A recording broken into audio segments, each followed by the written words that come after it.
મેં કંઈક નક્કી કર્યું છે શું નક્કી કર્યું છે? કે આજ પછી હું તમારી જોડે ઝઘડીશ નહીં. સરસ કહેવાય.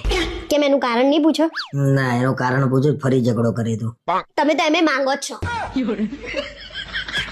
કાયમ બી ઉડાવતી ફરો છે.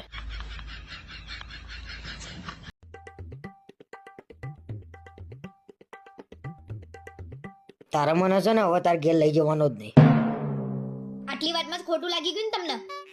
ના ભાઈ ના, મેં કીધું મને ખોટું લાગ્યું છે, પણ તારે મને હવે તાર ઘેર નહીં લઈ જવાનો.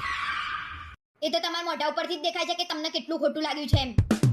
તો ખોટું લાગી જ જાય ને. તમારા ઘરનાએ કેટલો ભેદભાવ કર્યો. મોટા જમાઈને 1000 રૂપિયા આલ્યા અને મને 500 રૂપિયા આલ્યા, તો મને ખોટું ના લાગે? મને ખબર પડી જ ગઈ હતી કે તમને ત્યાં જ ખોટું લાગ્યું છે એમ. મારા ઘરના તાર જોડે આવું કરે તો તને ખોટું નહીં લાગે?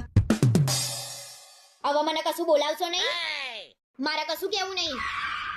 હું આપી દઈશ તમને 500 રૂપિયા, એટલે તમારા 1000 રૂપિયા થઈ જશે. ના ભાઈ ના, હવે તારા 500 રૂપિયા લઈને મારે થોડા બંગલા બંધાઈ જવાના છે. તો પછી શું લેવા ખોટું લગાડો છો? 100 વાતની એક વાત ભાઈ, હવે હું તારા ઘેર નહીં આવું. ના આવતા બસ. તમારા વગર અમાર ઘર અધૂરું નહીં રહી જાય. એ મને ખબર જ હતી કે હું તમારા ઘેર આવું ને એ તમને ગમતું નહીં ભાઈ. સહેજે ગમતું નહીં. ના આવતા બસ. હવે તો તમારે 500 રૂપિયા બચી જશે ને વર્ષે આપવાના. આખી કરોડોની છોકરી આપી દીધી અને તમને 500 રૂપિયાની પડી છે. આના કરતા તો 500 રૂપિયા લઈ લેવા હારા.